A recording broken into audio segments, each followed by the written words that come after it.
नमस्कार। फिजिक्स के video lecture में आप सभी का स्वागत है। हम पढ़ रहे हैं फिजिक्स के अंतर्गत मापन मेजरमेंट। आज हम लास्ट वीडियो से आगे समझेंगे। आपको याद होगा लास्ट वीडियो में हमने बताया था कि जो भौतिक राशियां हैं वो दो प्रकार से होती हैं, अदिश राशियां, सदिश राशियां, स्केलर एंड वेक्टर क्वांटिटीज।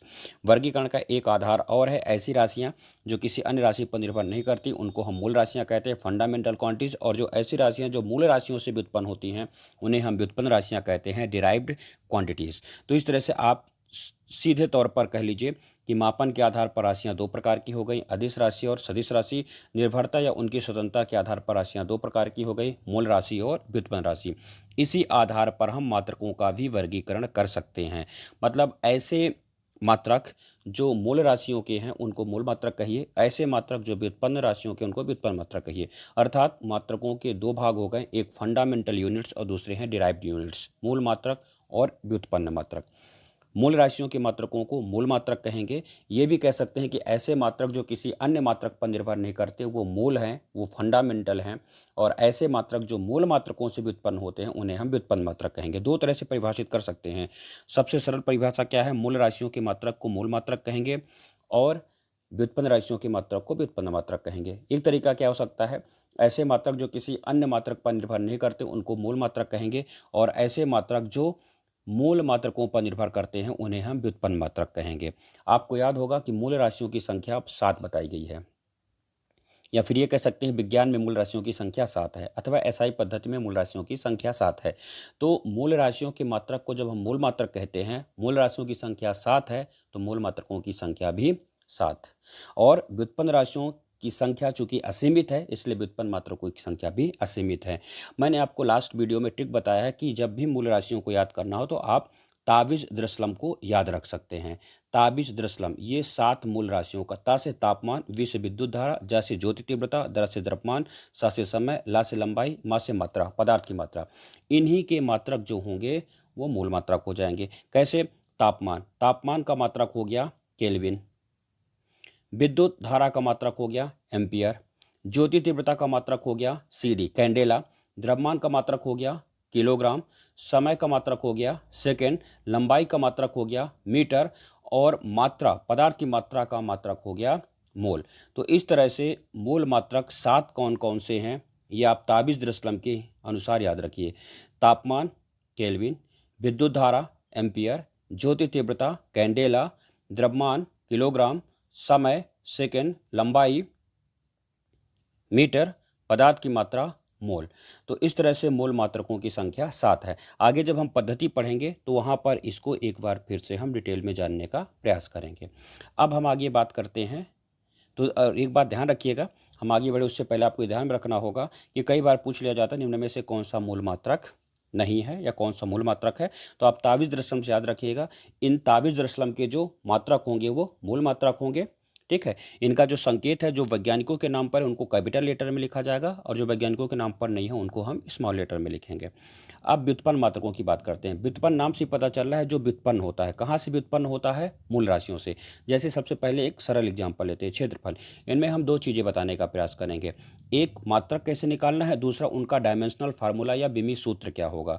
तो क्षेत्रफल, क्षेत्रफल आपको पता है क्षेत्रफल होता है लंबाई गुणे चौड़ाई। तो क्षेत्रफल का मात्रक बराबर होगा लंबाई का मात्रक गुणे चौड़ाई का मात्रक, अर्थात मीटर इंटू मीटर। तो ये हो गया metre square.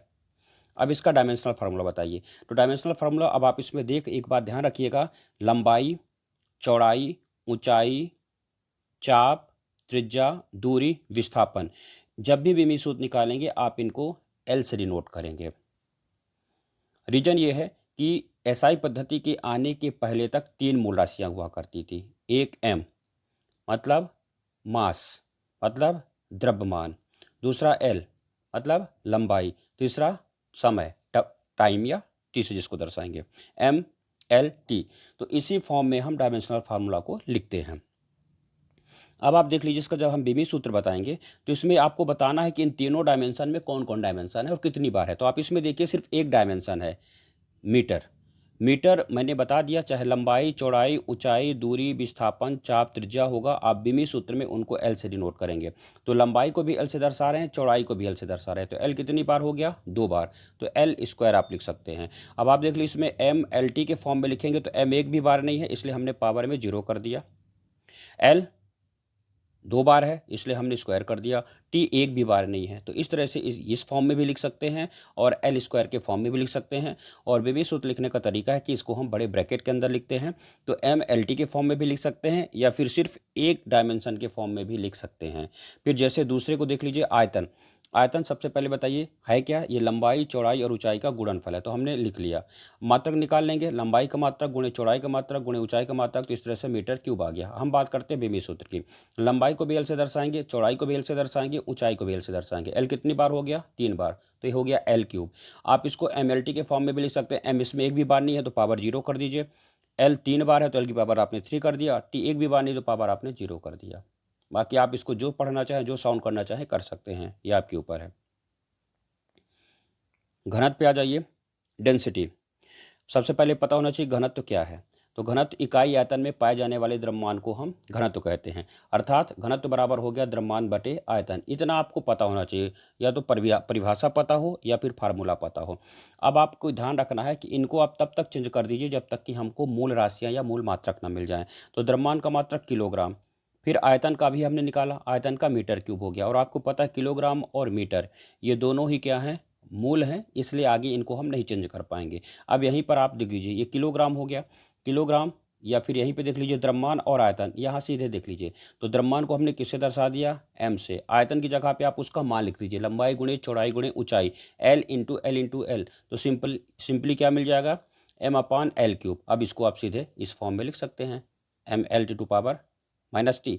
M L T के फॉर्म में लिखेंगे तो इसमें आप देख रहे हैं एम जो है 1 टाइम है तो ये एम लिख दिया।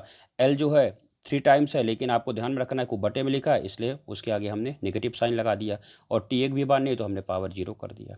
तो इस तरह से इसको लिख सकते हैं। जैसे अब हम बात करें वेग, वेलोसिटी क्या है? तो वेग क्या है? विस्थापन की दर। तो आप इसको सीधे लिखेंगे विस्थापन बटे समय, डिस्प्लेसमेंट अपॉन टाइम। अब आपको ये ध्यान रखना होगा कि जो विस्थापन है, दूरी, लंबाई, चौड़ाई, ऊंचाई, चाप, त्रिज्या, ये सभी जो हैं बीमी सूत्र में एल से दर्शाएंगे। ठीक है, तो जहाँ पे विस्थापन लिखा है तो हमने लिख दिया एल। समय को किससे दर्शाएंगे? टी। ये हो गया बीमी सूत्र। अब यहीं से बना लीजिए, बड़े ब्रैकेट में लिखिए, टी को ऊपर ले जाएंगे, टी इनवर्स हो जाएगा, ये इसका बन जाएगा डायमेंशनल फार्मूला।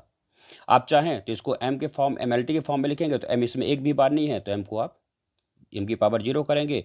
और ये आपको ये मैथमेटिक्स में फार्मूला पता है कि जैसे हमने इस फॉर्म में लिखा तो उसकी वैल्यू अपने आप 1 हो गई। अब 1 का मल्टीप्लिकेशन होगा तो कोई फर्क पड़ेगा नहीं। तो इस फॉर्म में भी लिखा जा सकता है। अब जैसे हम बात करें त्वरण, एक्सलेरेशन क्या है?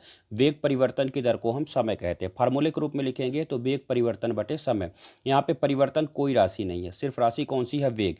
अब आप इसको बदल लीजिए। अब वेग का फार्मूला होता है, अभी हमने देखा वेग क्या है या उसका जो फार्मूला है या उसका मात्रक, आप मात्रक निकालें तो पहले मात्रक लिख दीजिए। तो वेग का मात्रक हो गया मीटर पर सेकंड, समय का मात्रक हो गया सेकंड, तो त्वरण का मात्रक क्या मिल जाएगा? मीटर पर सेकंड स्क्वायर।